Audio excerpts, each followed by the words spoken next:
talk about Quibi. Look, from what I've heard in the news, Quibi, they were suffering from the jump. They came out with this great idea, you know, about this short form content where you're taking shows that last like 10 minutes, you know, and they got all these top end celebrities like Kevin Hart and the Hemsworth brothers or whatever, and some other like big time celebrities to make these short form content.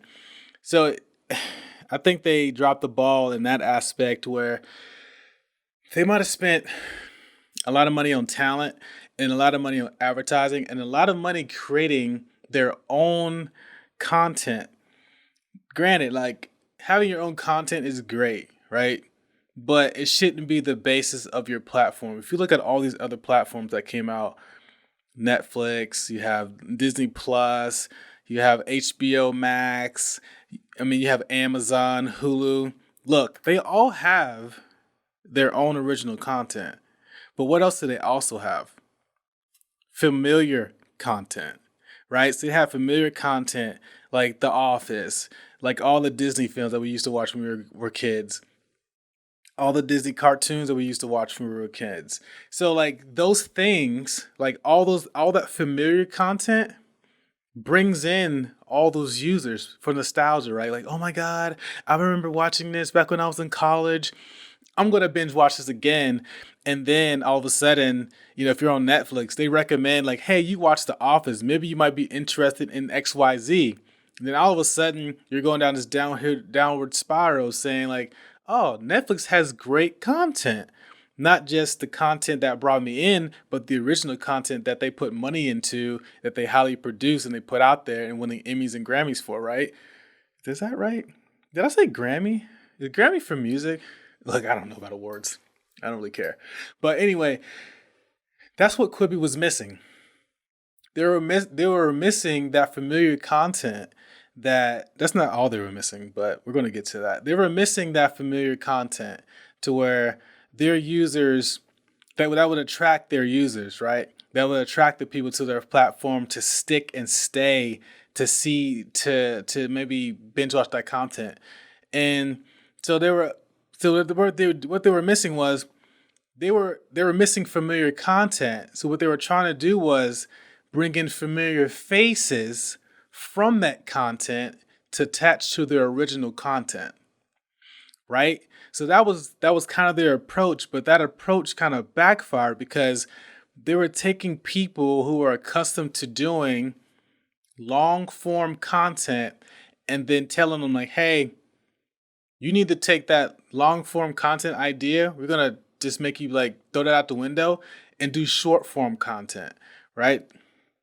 So they approached that in the wrong way where they brought in the wrong people for what they needed. I think I heard this somewhere where, they were bringing in people who are accustomed to doing long form content to do short form content. And who are the best people to produce and make short form content? People like me, people like you, people on YouTube, people on the Vine, people on the Twix and the TikToks. Those are the people that you should have probably invested in versus these super high-end overpaid celebrities in the first place. Because see, their approach was to, like I said before, bring in familiar faces from that familiar content. But that kind of backfired because guess what you have to do to those familiar faces from those content? You gotta pay them that familiar money, right? So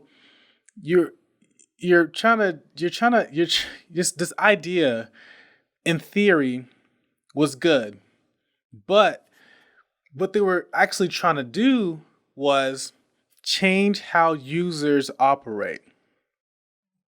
Listen to me. This is some UX gold here. They were trying to change the behavior of users. This behavior of users has been ingrained in them for the longest time since content was conceived.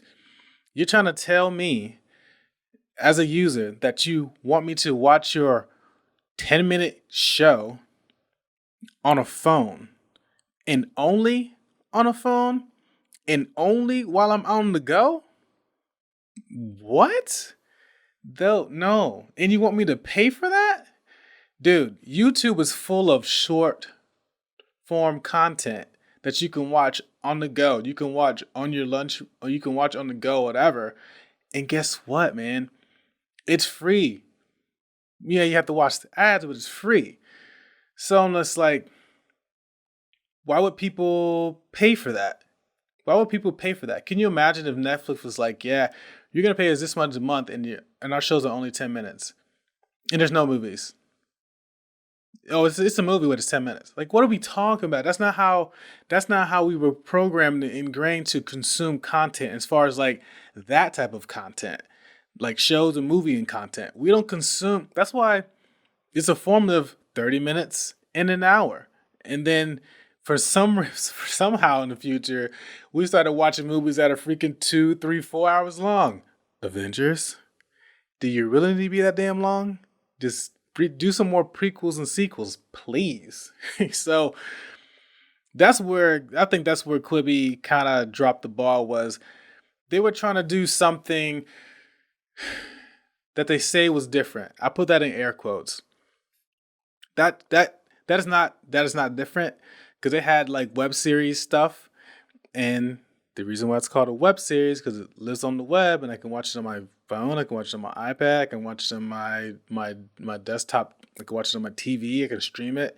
But Quibi only wanted you to watch it on the phone, and I'm not really sure if it was landscape or horizontal, but from the pictures that I've seen, it was looked like it was only portrait. I'm not watching shows that way. And the CEO or whoever the founder was trying to blame it on COVID. I'm like, oh yeah, people are no longer commuting. When have you ever watched a movie while driving? Come on, man. If you have done that, you need to go to jail because that is dangerous. You don't need to be watching TV while on the drive. I mean, maybe not even driving, maybe even on the train or whatever, but still, you're gonna try to blame your lack of success on people slowing down and having more time to view content. Listen to me. You're gonna blame that on people having to stay at home, not commuting, and having more time to consume content. Netflix has exploded. Disney Plus has exploded. Hulu has exploded. Amazon has exploded. Why? Because they have familiar content and people are now able to relax and sit down and watch those things that their friends talked about last year with their family because they no longer have to travel 3,000 miles across the country. They no longer have to commute to work. They can actually take time, sit down with their kids or their boyfriend, girlfriend, wife, husband, and actually consume this content in an enjoyable way and not feel like it's super manic. Like 10-minute content, can you imagine the cuts on that to get to the storyline? Sweet Jesus. Especially if it's like an action film. The whole 10 minutes is just jump cuts. Jing, jing, jump, pop, pop, pop, pop. Explosion, explosion, explosion. That would drive me insane. There's no build up, there's no character development, there's none of that shit because you want to cram all this content to 10 minutes. People might seem that they're that way because of how fast we push toward using technology and the age of social media and cell phone devices. But there needs to be a balance, right? It can't be all one speed. It can't be all one speed. People need to be able to slow down.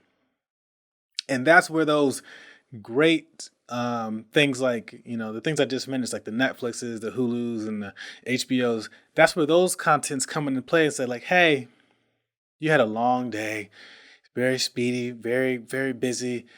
Now let's just take time to relax, sit down, have a drink, and let us entertain you and not you entertaining the world by mentally having to put out your ideas constantly and come up with decisions and problem solve and all those other things that are mentally draining. Like, hey man, put the phone down. Let's watch it on your 80-inch TV and not this super small device that you have to squint at. I mean, we have YouTube for that, right? Yeah, we use YouTube for squinting content. Yeah, we're gonna call it squint content from now on. I'm gonna trademark that term. Squint content. What does that mean? I mean you're watching it on a cell phone versus a TV. So to me, that's my opinion why Quibi, whatever the hell. First of all, horrible name. The name alone is gross. Like, why would you choose that name? If it stands for Quick Bites, just fucking call it Quick Bites, bruh. Like Quibi? No, sorry, but that's where you've dropped the ball the first time.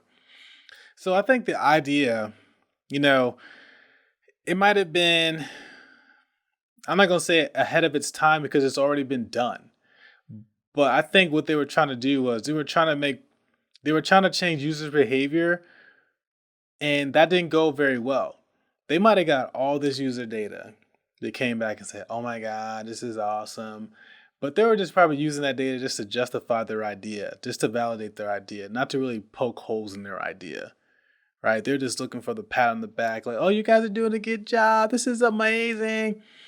And in 6 months, you close down and you burn through, you raise $2 billion, and you have to like give it all back somehow to your investors so you can like salvage those relationships because nobody wants to lose money, especially if you invested in Quibi. So I just want to get that opinion out into the world because everybody has their take on why that business failed, but nobody's really talking about the user experience side of it, right? People are just saying like, "Oh, just a bad deal. That's just a horrible idea." I think the idea, and granted, was an old idea. It's just a remix type of idea. But where they dropped the ball was they weren't willing to pivot. You know what I'm saying? Like, you can only get Quibi on a phone. I can't get it on my Roku TV. I can't. I mean, why would I want to watch that type of content only on the phone, man? Like, I'm not always on my phone. And I don't want to be on my phone constantly. Sometimes I want to throw my phone in the trash and just get rid of it. That's why I delete certain apps off of my phone. Like Facebook. I don't have Facebook on my phone. Nor that I even really use Facebook. I use mostly like Instagram, which is a part of Facebook, but I'm talking about Facebook as the app, not the actual company. And speaking of Facebook as an app,